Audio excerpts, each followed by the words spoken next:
Bien, buenas tardes, estimados estudiantes. Iniciamos una nueva semana de estudio. Bueno, esperando que siempre, pues, como les repito, siempre estar bien de salud junto con su familia.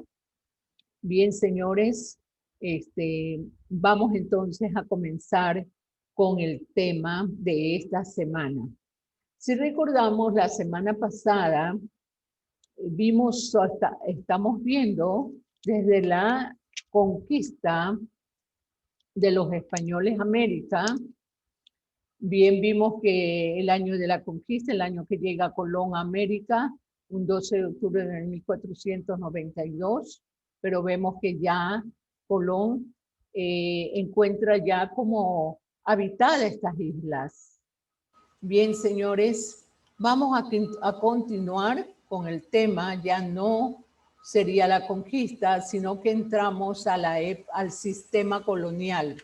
Entramos a los siglos XVI y XVII. ¿Qué pasó a breve rasgo? Vamos a comentar sobre el sistema colonial en España. Bien, durante la colonia, luego del descubrimiento y conquista americana, se dio inicio a la colonia. En este periodo los españoles se establecen en América, con el propósito de imponer su dominio.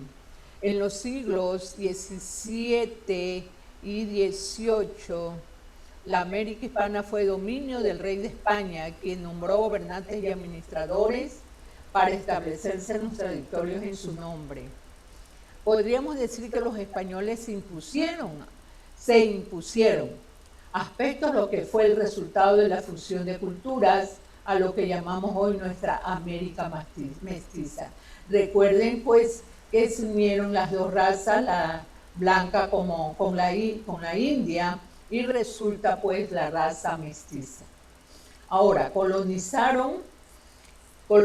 procedía a la ocupación y en el poblamiento de un territorio por parte de un grupo de personas provenientes de otro lugar.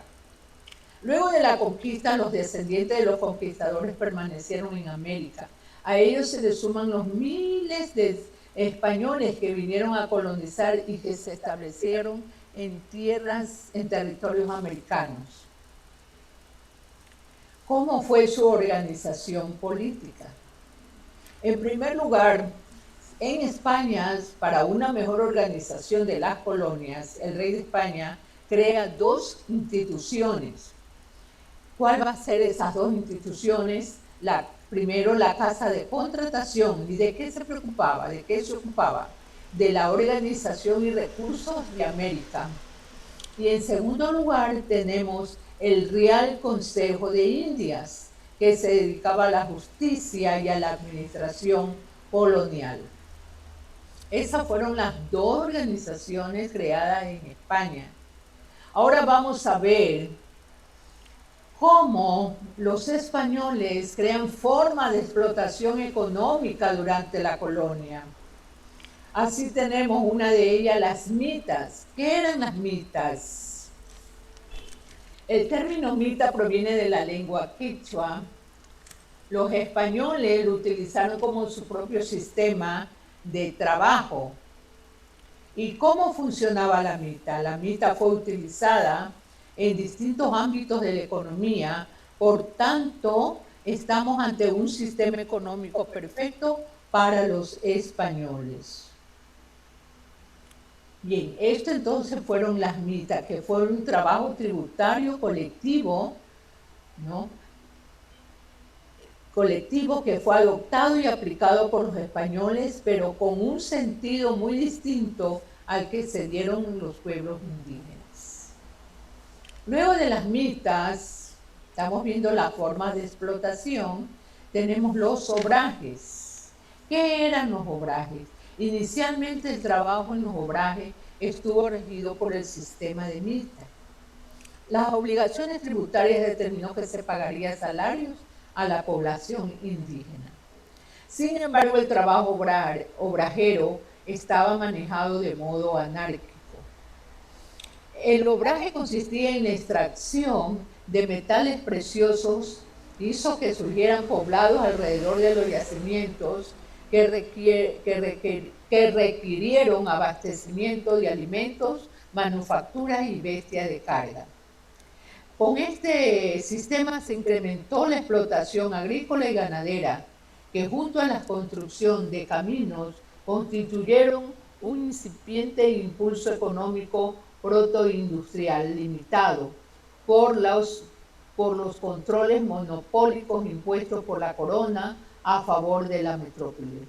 Surgió así el obraje como forma de preocuparse mano de obra para los talleres dedicados a la manufactura de textiles, entre otros productos. Luego de los obrajes tenemos los batanes. Los batanes consistían en máquinas destinadas a transformar unos tejidos abiertos en otros más tupidos. Se trata de una máquina construida por piezas de madera de roble. De los batanes tenemos las encomiendas. ¿Qué eran las encomiendas? Durante la colonia para la agricultura, la mano de obra fue organizada de varias formas. Una de ellas fue la encomienda, a través de la cual la corona asignaba una cantidad de indígenas o un súbdito español, el encomendero, en cambio, en compensación por sus servicios prestados en la colonización. O sea, esas eran las encomiendas y otra cosa eran los encomenderos. El encomendero se convertiría en el responsable del grupo de indígenas y se encargaba de que fuesen evangelizados.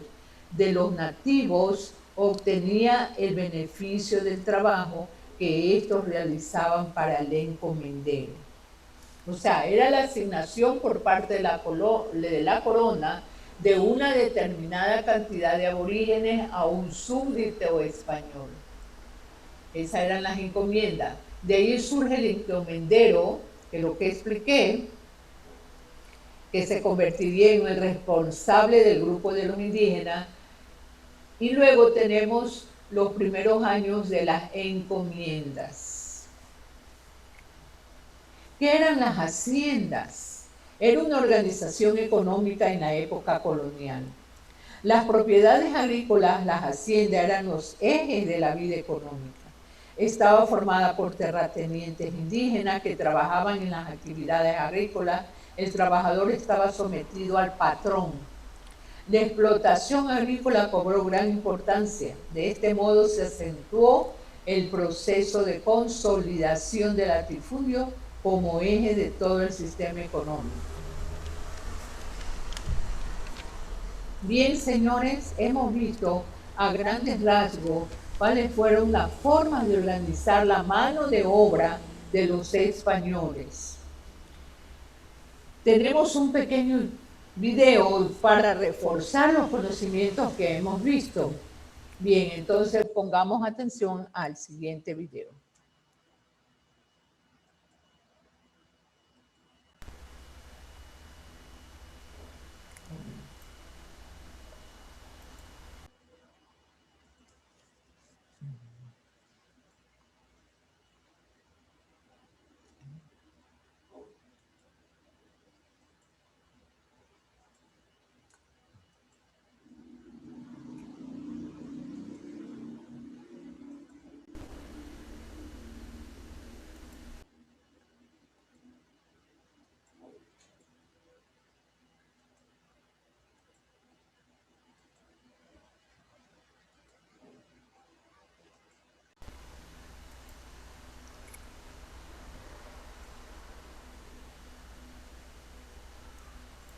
Sandalias, listo.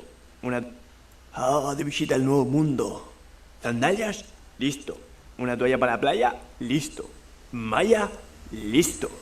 Ya estoy listo para mis vacaciones en el nuevo mundo.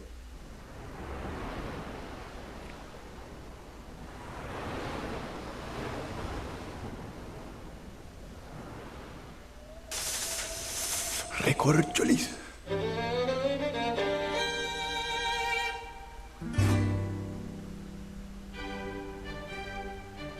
Luego de la conquista del continente americano, la corona española tuvo que organizar este enorme territorio. Aunque en España el rey era quien concentraba todo el poder, no se ocupó directamente de los asuntos coloniales. Para eso se crearon dos instituciones.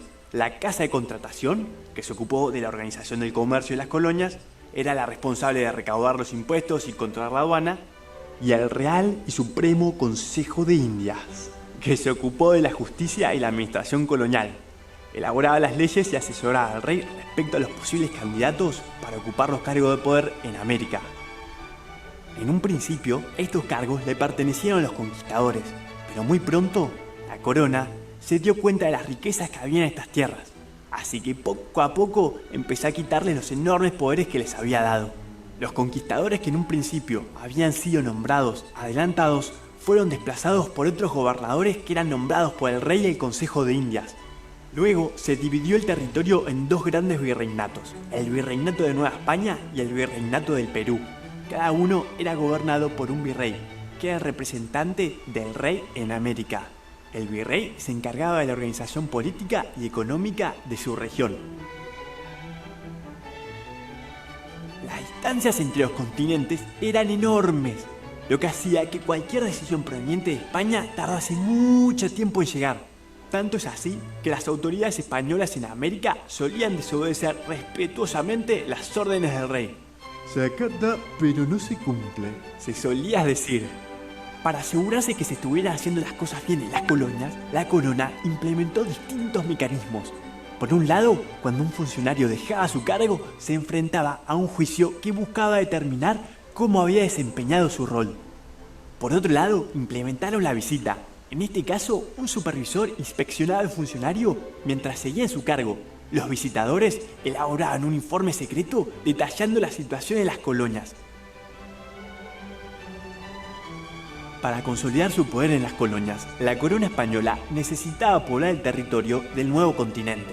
Para eso, mandaron a poblar no solo las zonas de mayores riquezas, sino también otros lugares menos prósperos, pero importantes para asegurarse una buena comunicación en todo el imperio. Cada vez que los españoles fundaban una nueva ciudad, debían trazar un plano siguiendo instrucciones muy precisas, donde debía estar el cabildo, las chacras y las casas.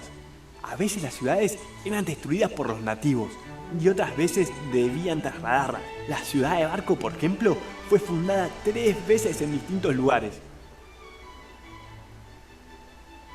Uno de los mayores intereses de los españoles era extraer las riquezas del continente americano. Para hacerlo, establecieron un sistema monopólico. ¿Qué quiere decir un monopolio? Que todo comercio, salida y entrada de productos de las colonias era pura y exclusivamente hacia y desde España. Esto le daba muchas ventajas a los españoles. Por un lado, les permitía un buen control sobre la recaudación de impuestos de los metales preciosos. Y por el otro, tenía el control del precio de los productos que eran enviados a las colonias. Esto generaba un malestar en los residentes americanos, ya que debían pagar un sobreprecio por algunos productos.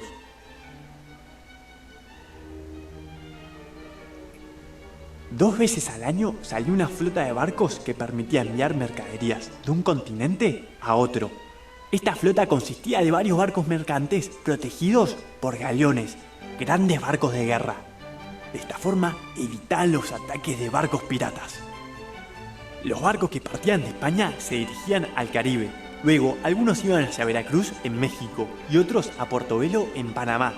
De ahí se cargaban las mercaderías en mulas y se las cruzaba hasta el Océano Pacífico, donde se volvían a cargar en barcos que se dirigían hacia el puerto de Lima.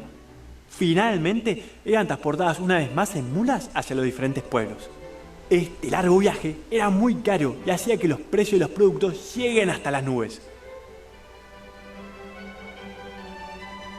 Las actividades económicas más importantes que desarrollaron los españoles en las colonias fueron el comercio y la minería. La mina de plata más grande de todo el continente se encontraba en la ciudad de Potosí. Esto transformó a la ciudad en una de las más ricas y pobladas de todas. La riqueza de Potosí permitió que las economías de los diversos territorios que se encontraban a su alrededor crecieran enormemente. Hacia inicios del siglo XVIII, casi todo lo que se consumía en Potosí provenía del mercado interno, es decir, de regiones americanas. ¡Oh! Eso fue un montón. Bueno, en la próxima veremos cómo eran las sociedades en los tiempos coloniales. Bueno, bien, señores, muy interesante el video. Espero pues que le hayan puesto mucha atención al mismo y poder contestar las siguientes preguntas.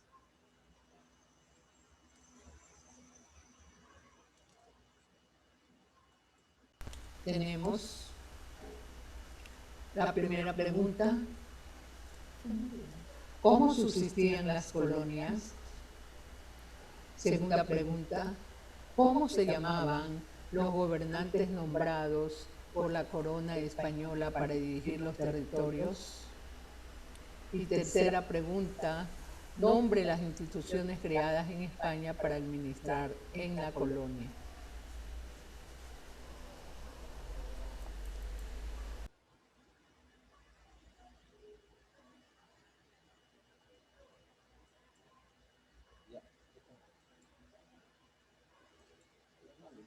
Ya. Bien, señores, hasta aquí ha llegado la clase. Espero pues que le hayan puesto mucha atención, vayan haciendo sus actividades. Me interesan mucho las preguntas, son 3 preguntas.